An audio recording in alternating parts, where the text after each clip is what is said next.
যাতে করে সেটি সেই বিষের যে মাত্রা সেটি যেন কমানো সম্ভব হয়। এই মুহূর্তে আপনি দেখতে পাচ্ছেন যে সবচেয়ে যে সাপটি যেটা নিয়ে সবচেয়ে বেশি আলোচনা হচ্ছে যে রাসেলস ভাইপার চেনার যে ব্যাপারটি, এর মধ্যে আমরা খবর পেয়েছি যে অনেক মানুষ এরই মধ্যে রাসেলস ভাইপারকে অজগর ভেবে ভুল করেছেন। তার যে পিঠের যে ডোরাকাটা দাগ সেটির কারণে যে ডোরাকাটা দাগের কারণে অনেকেই দ্বিধান্বিত হয়েছেন যে এটি আসলে অজগর নাকি অন্য কোনো সাপ।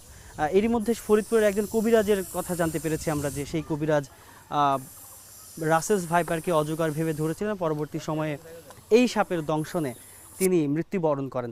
তবে একটি বিষয় যে রাসেলস ভাইপারের একটি খুব নির্দিষ্ট বৈশিষ্ট্য রয়েছে যে তার লেজ এবং মাথা দুটো আসলে চিকন এবং তার যে শরীরের যে মধ্যভাগ অর্থাৎ পেট সেটি অনেক বেশি মোটা এবং সবচেয়ে বেশি জোরে শব্দ করতে সক্ষম এই সাপ। এবং বলা হচ্ছে যে পৃথিবীর 5টি সবচেয়ে বিষধর সাপের মধ্যে একটি হচ্ছে এই রাসেলস ভাইপার।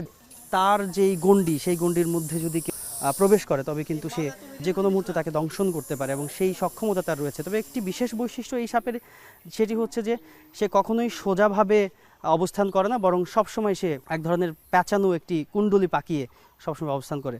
গবেষকরা রাসেলস ভাইপার সম্পর্কে যেই বিশেষ বৈশিষ্ট্যের কথা জানিয়েছে সেটি হচ্ছে যে এই সাপ সবসময় বিশ্রামে থাকতে বা একটু শান্তিপূর্ণ পরিবেশে থাকতে স্বাচ্ছন্দ্য বোধ করে। বিশেষ করে নদী বিধৌত যেই এলাকাগুলো রয়েছে সেখানে একটু শীতল আবহাওয়াতে এই রাসেলস ভাইপার সে আসলে থাকতে পছন্দ করে, যার কারণে কিন্তু এই যে নদীর চরাঞ্চলের যেই জায়গাগুলো রয়েছে সেখানে এর উপস্থিতি এবং এর বংশবিস্তার সবচেয়ে বেশি দেখা যাচ্ছে। একই সঙ্গে এই সাপ অন্যান্য যেই জাতের সাপগুলো রয়েছে তার থেকে অনেকখানি ব্যতিক্রম। অন্য সব সাপ যেমন ডিম ফুটিয়ে বাচ্চা উৎপাদন করে, রাসেলস ভাইপার সেই জায়গা থেকে একেবারেই ব্যতিক্রম।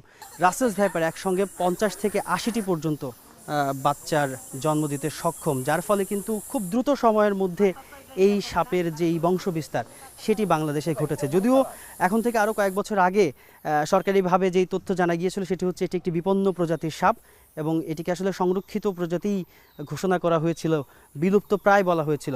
তবে এখন আসলে এই কথাটি আর বলার কোনো সুযোগ নেই, কেননা দেশের বিভিন্ন অঞ্চলের প্রাদুর্ভাব ব্যাপক পরিমাণে দেখা গিয়েছে। বিশেষ করে মানিকগঞ্জের হরিরামপুর থানার একেবারে প্রত্যন্ত চরাঞ্চলে গিয়ে আমরা জানতে পেরেছিলাম যেমন যে সেখানে বেশ কয়েকজন মানুষ এরই মধ্যে মৃত্যুবরণ করেছে এই সাপের কামড়ের কারণে।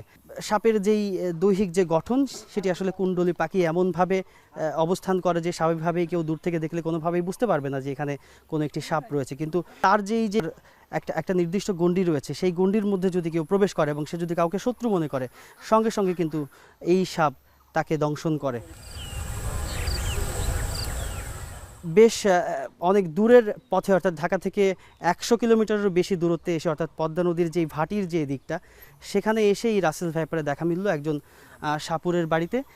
মূলত এই সাপের যেই বংশবিস্তার এবং এই সাপ নিয়ে এখনকার যে আলোচনা সেটি এক কথায় অনেক বেশি উদ্বেগের কারণ এবং মানুষ আসলে এই রকম সাপের কামড়ে বা এরকম সাপের দ্বারা আক্রান্ত হলে পরবর্তী সময়ে কিভাবে সেই পরিস্থিতি থেকে উত্তরণ লাভ করবে কিংবা সুস্থ হয়ে উঠবে তার জন্য কিন্তু স্বয়ং এই যে কবিরাজ কিংবা তিনিও কিন্তু সেই একই সাজেশন দিয়েছেন যে কোনোভাবেই দেরি করা যাবে না। যদি সাপ শনাক্ত করা যায় যে রাসেলস ভাইপারে কাউকে দংশন করেছে তবে সঙ্গে সঙ্গে তাকে হাসপাতালে নিতে হবে, কেননা একমাত্র অ্যান্টিভেনমের মাধ্যমেই কেবলমাত্র সেই ব্যক্তিকে সুস্থ করে তোলা সম্ভব।